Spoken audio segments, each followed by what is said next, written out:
Hi there, and welcome to another episode of TechEmpowered, a podcast where we share real stories of people whose lives have been transformed by technology across Africa and beyond. This podcast is brought to you by Tech for Dev. Tech for Dev is a non-profit organization creating opportunities for economic prosperity through digital skills empowerment and advocacy. I am your host, Yemisi, and today we are shining a light on the creative minds behind the apps, the platforms, and the experiences we use every day, the designers. Design isn't just about colors or screen, it's about understanding people, solving problems, and creating products that make life better. And our guest today does exactly that. Judith Ifeoma is a talented product designer with a background in software development. She's passionate about designing accessible, user-centered digital experiences, especially within the fintech space. But her impact doesn't end there. Judith is also a mentor at Tech for Dev to aspiring designers, a sought-after speaker at tech events, and a creative content creator who uses TikTok and YouTube to demystify design and inspire the next generation of tech professionals.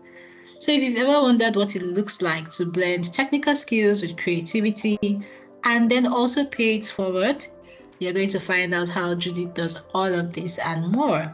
So sit back, enjoy. Let's get into this inspiring conversation. Hi, Judith. It's great to have you here with us. Hi, I'm happy to be here. Awesome. Welcome. Okay, so let's get right into the conversation for today. But first, let's get to know you a bit better. What's your background like before getting into tech? Who is Judith and what makes you tick? All right, thank you very much. I'm happy to be here. My name is Judith Ifeoma Mokike. I'm a product designer currently based here in Lagos, Nigeria. And before tech, I was a computer science student at the University of Nigeria, Nsukka. So yeah, that's just me in a nutshell. Interesting. So you were a software developer before transitioning into product design. What was that journey like going from code to design? All right. Yes, I was a front-end developer before going into design. So before product design, right? Yes. Yeah, before product design, I was a front-end developer.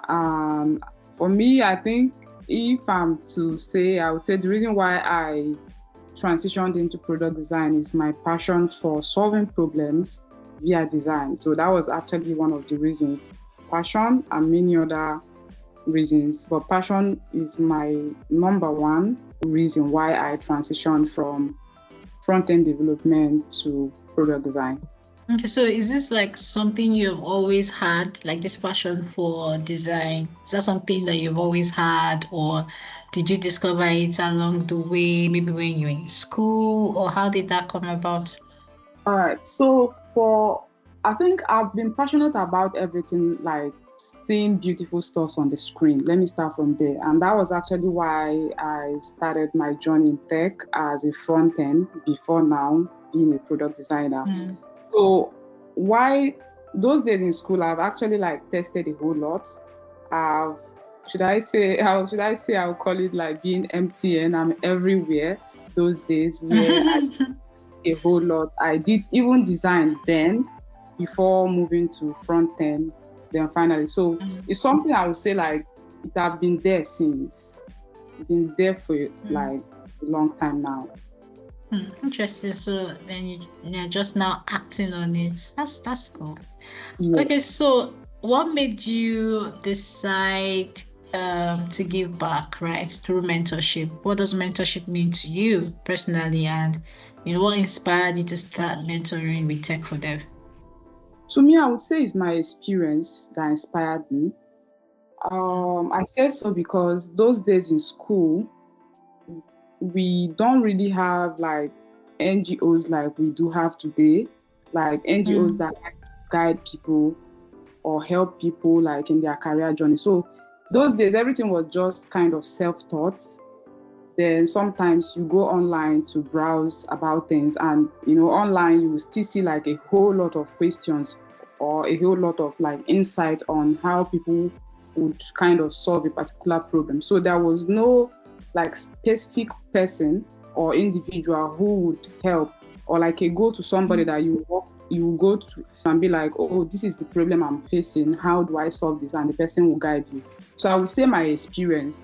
So now that I've seen that a whole lot of people want to go into tech, I feel like giving back, since I've navigated that whole level and all that, and I know it's actually not something funny or easy. So it's now time for me to now guide people, young ones, especially ladies, who are still like maybe trying to get into tech or trying to build their career in tech. So yes. Interesting. Thank you for sharing that. Okay, so you've mentored many aspiring designers. What has been the most rewarding part of mentoring tech talents, especially through Tech for Dev? Okay, let me use Tech for Dev as an example. I think for me, is seeing them grow, standing on their own.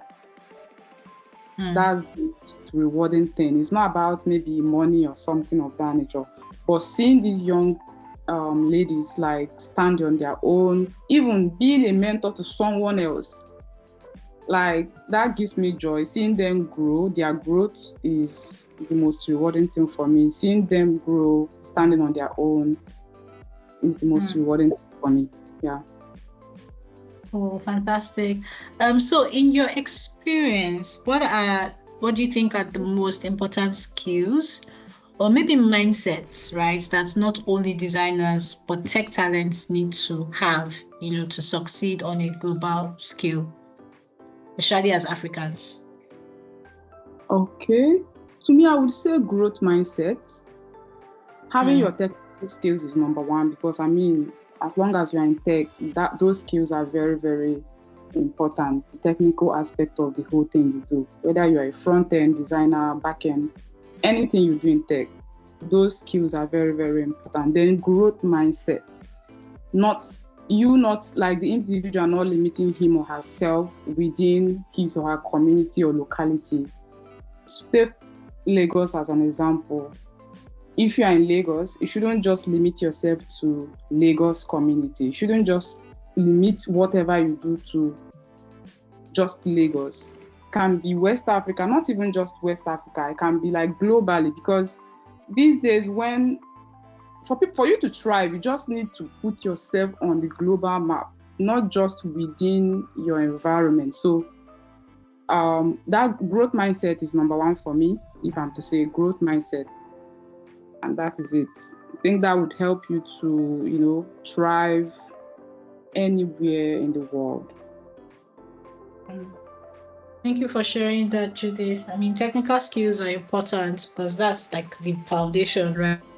Yeah. Ensuring that you also have a growth mindset, like a mindset that, because tech is always evolving, right? So being open to learning and then growing, being adaptable also like goes a long way to helping you succeed, right? So that's very important. Thank you so much for sharing that. Sometimes you also think you are good at something, and before you wake up the next day, something new is out. And if you don't like upskill, like to meet up with whatever innovation that is out, that means they've left you behind already. So growth. Yeah, that's very true. That's true. Yeah, thank you for sharing that. Okay, so how do you see mentorship impacting your mentees?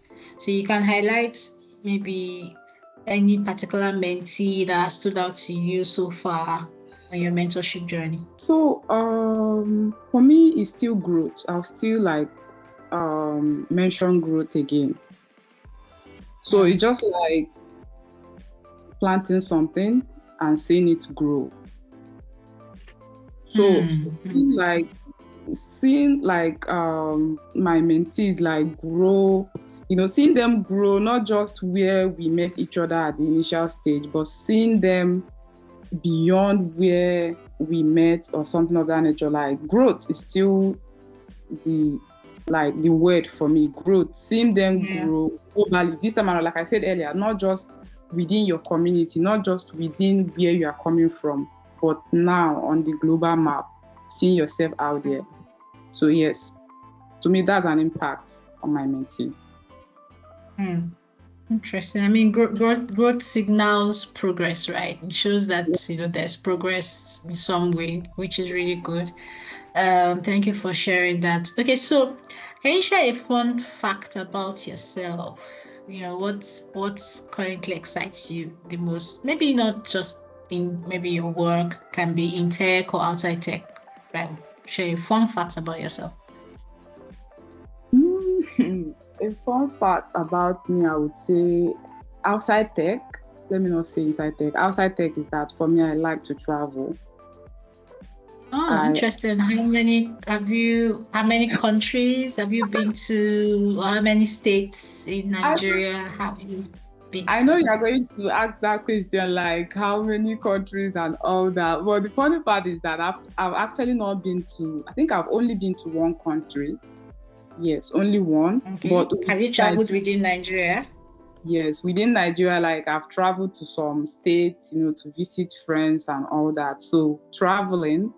And another thing about me is that before going into the whole content creation stuff is that I used to be shy. I used to be a shy person.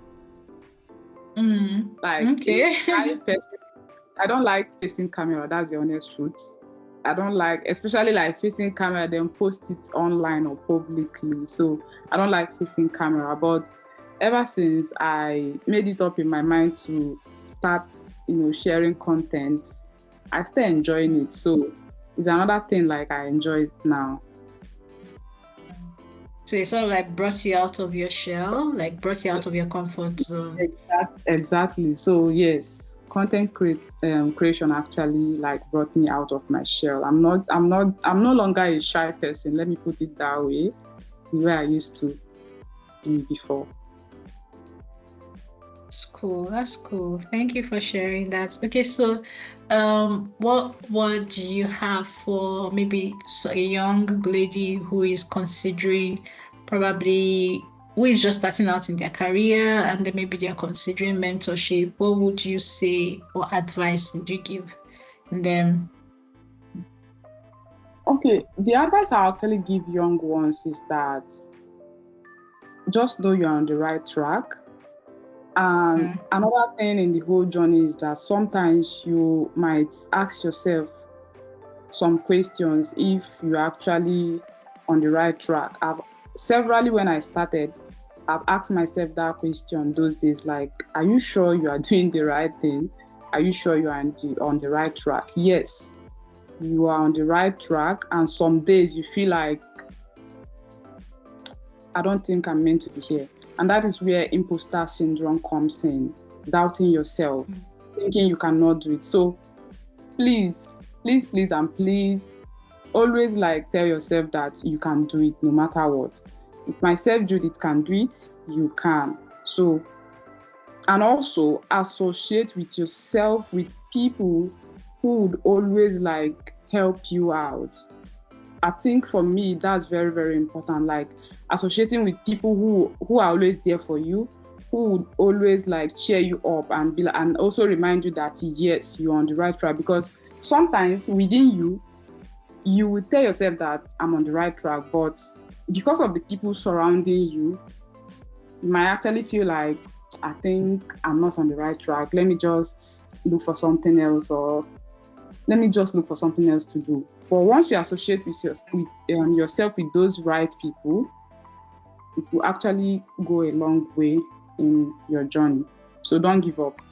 That's just it. Don't give up. Right. That's an important lesson and an advice that everybody needs. Thank you so much for sharing your story and journey with us today, Judith. We're so glad that you could make the time to be here with us. We've come to the end of this episode, and we're so grateful for Judith and her contribution to the TechEmpowered mentorship program. And some key takeaways from today's episode is the importance of having a growth mindset and how that just, helps you stay adaptable. It helps you stay hungry, right? And you're always looking for an opportunity to be better and do better. And also, don't give up. Find a community and associate yourself with people who are on the same track or who are where you want to be. Thank you so much for tuning into today's episode. To everyone listening, don't underestimate the power of your own story, voice, and your willingness to keep learning. If you enjoyed this episode,